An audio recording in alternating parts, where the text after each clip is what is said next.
Hello ladies and gentlemen, and welcome to the joy of Guild Wars 2. My name's Stickhead and today I'm playing Guild Wars 2. Now, for the longest time I've been wanting to play an MMO but never really got into one for various reasons. I mean, if we go all the way back to EverQuest, that was the first one I ever tried and I really wanted to get into it and it looked amazing.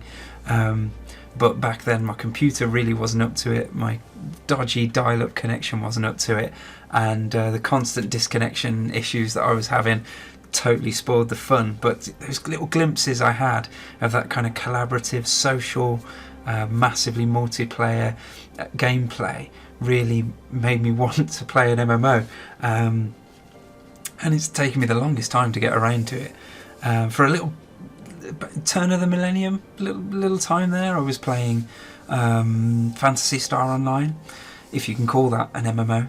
Kind of is, I suppose, but you know, there can be thousands of people online at any one time, but you know, the actual gameplay is just 4 players really. So is it that much different to a standard multiplayer game? I don't know. But it felt like an MMO. It was an RPG, there was that progression, that collaboration, you could have guilds with hundreds of members and things like that. So, you know, that was another little glimpse of it that I really enjoyed. You know, if we flash forward now to the broadband era where those connection issues weren't such a problem anymore, I tried a bit of World of Warcraft. I tried a bit of Lord of the Rings Online. I tried a bit of Star Wars: The New Republic, but never got past the, you know, the free trials or, you know, the first few levels of each of those. I can't really put my finger on why, because I was so keen to be part of this MMO world. But I don't know. I can tell you one of the things that really put me off, that kind of fetch quest idea. And the opening levels of those games, excuse me, were just, you know, go there and collect this and bring it back. Go and kill 10 of those. Go and kill 10 of these. And it was just a bit boring, really. So it failed to really grab me. You know, I was impressed by the scale of the world and the exploration available to me, and some of the storylines were developing okay. But I don't know, it just didn't really get its claws into me. Flash forward a couple of years and somebody said, well then, you should try Guild Wars 2. Because one of the big complaints I had about MMOs was that the combat seemed a bit boring. You know, just run up to a mob, press a few button numbers on the keyboard, and that was it really. Wasn't very exciting, especially if you've got to go out and kill 10 of them for one of these flipping missions.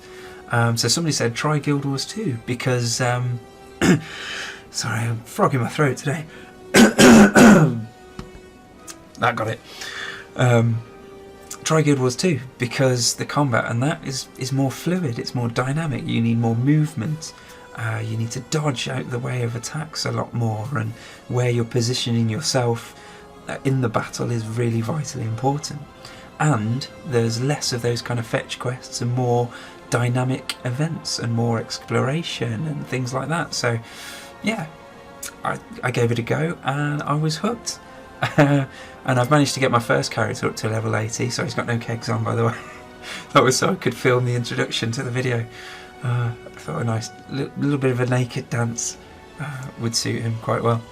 But there you go. So yeah, he's a ranger, got him up to level 80, and now I'm reaching that point where it's most MMOs, it's the end game.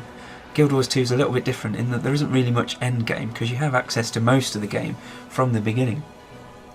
So there isn't really an end game, it's kind of more of the same. So, you know, I've got to decide whether to do more of the same with him or more of the same with another character. So I've been trying a few different characters out to see what I enjoy. And I thought what I'd do is create a new character to share with you guys. And is that actually recording? Oh yes it is. Sorry. Yeah, create a new character and share it with you guys and see how we get on. Now, I won't talk about these characters here because when we start creating a character, I can talk about the professions and races and stuff like that. So we'll just dive straight in. Let's go for it.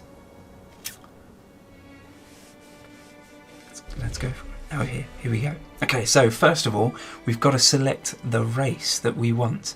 Now, There's the Char. They're very warlike creatures. You imagine they're like the Klingons of this world. It says down here they were forged in the merciless crucible of war. It's all they know. War defines them. So yeah, they're just out for boshing things.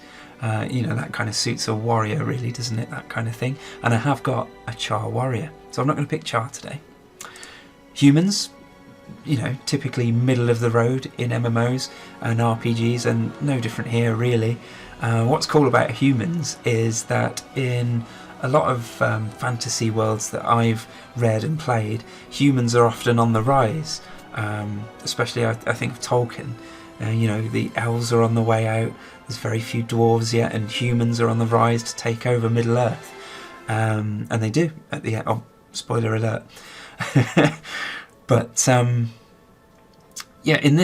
Guild Wars 2, they're actually on the back foot because the Char have kicked them out of their homeland, and they've kind of got an uneasy truce with them at the moment. But they've kind of like they're on the back foot a bit, which is a bit more interesting. And another thing that's cool about them is they've got these gods that they pray to. I can't remember how many there are, 5 maybe. Can't remember. But they've gone silent all of a sudden. They're not answering their prayers, and they're not making themselves known as they used to. So that's another interesting thing with humans. But I've got a human. I'm not going to pick that. The Norn.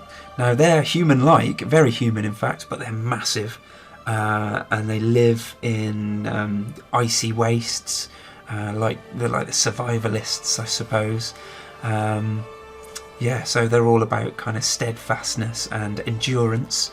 They're pretty cool, but I've got a Norn, so I won't be picking those. And the Silvari, these are quite cool too. They were born of the pale tree, so they're grown pretty much underground, and they're all part of this dream all together until they awaken into the overworld, and then they go off. And because they're very young in terms of a race, they've only been around for a little while. They're kind of putting feelers out in the world and learning and exploring, and they each have their own little destiny to fulfill. And I've got a Silvari. He's my main character, so I'm not going to pick him. What I'm going to pick today is an Asura. Now, these are the brainiacs of the group. They're the inventors, the builders, the kind of technological but with a bit of magic thrown in as well. And they're big-headed. They're massively big-headed. The reason I've taken so long to pick one is that they can be a little bit annoying. But we're going to have one of those because I haven't picked one of these yet. So there we go, Asura. Let's go. Ooh, what should we go for? A man or a woman? Now, I've mostly got men so far. I have got one woman. So should we readdress the balance? Yeah, let's address the balance a little bit and have another female. Okay, so here we go. In this screen, we're going to select the profession of our character. Now, profession is basically the class. But it's a little bit different in Guild Wars, and the same with the race, really. Even you pick a race and a profession in most MMOs, and that defines what you're going to do in battle. If you pick like a cleric or some kind of thing like that, you're going to be healing. If you pick a ranger, you're going to stand well back and DPS. In Guild Wars 2, there's a little bit more freedom than that. Obviously, your profession does define your role a little, but say my main character was a ranger. Well, that didn't mean I had to stand back and range DPS.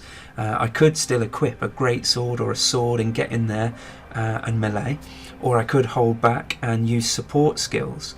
There were things called spirits that I could summon that would heal my allies, resurrect them, and make them stronger, and things like that. So whatever we pick, we can still have many and varied different roles within combat, which is one of the other things I really like about Guild Wars 2.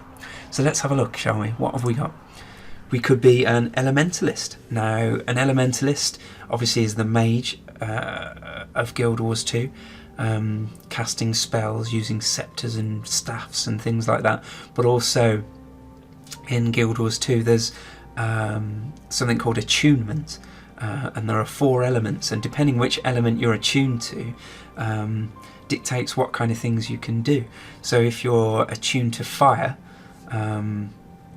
you can cast quite destructive spells that damage a lot, but then you can switch to water attunement and heal, or you can switch to earth attunement and control your enemies and pin them to the ground and stuff like that.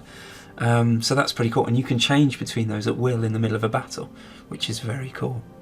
The warrior, pretty self-explanatory, wears heavy armour, weighs in with melee weapons, causing lots of damage, but can use rifles and bows too. The guardian, again another heavy class that's good at getting in there and causing a lot of damage, but as they're doing so, they're also kicking out a lot of effects that support allies and heal allies and things like that, so they're pretty cool. Engineer, now I've never played an engineer, so I don't know that much about them, but I mean it says down here that they employ turrets, grenades, elixirs and impressive devices and concoctions, so you know that could be cool. The ranger, now he was my main character before. We spoke a little about him. You know, they range DPS, but they can also get in there and do other things. Necromancer, I've never played a necromancer, so this could be a good option today. It says here they're masters of the dark arts, so you know, leeching life off other characters and enemies and things, but also resurrecting foul creatures and stuff to fight on their behalf. I'd imagine they do a lot of poisoning and stuff like that, so that could be cool. Or we could be a thief. Thief are obviously very stealthy, good at backstabbing and things like that, and they use traps and things like that, laying traps on the ground and enticing enemies to come over them. I think they can make themselves shrouded and hidden and escape danger in that way as well. Very cool. Or we could be a mesmer, which is a bit like another mage in a way, but not. They don't just stand back and cast spells. They do cast some spells, but they also get in with melee, and while they're doing that they can conjure like decoys and mirages and things like that to confuse enemies, and then they can actually get them to run in and explode on enemies too, which is very cool. But I have a mesmer, so I won't be picking that. So the characters I don't currently have are Elementalist, though I have played a little Elementalist. I don't have an engineer, I don't have a necromancer, and I don't have a thief. Now, because I've played a little bit of an elementalist, I'm not going to pick that today. So, what do we think? Necromancer, thief, or engineer? Tempted to go for necromancer and just be a really grimy character, but you know, an engineer seems to suit the Asura because they're inventors, tinkerers. That makes sense that I'd be using things like turrets and grenades and potions that I'd brewed. So yeah, I think I'm going to go with engineer.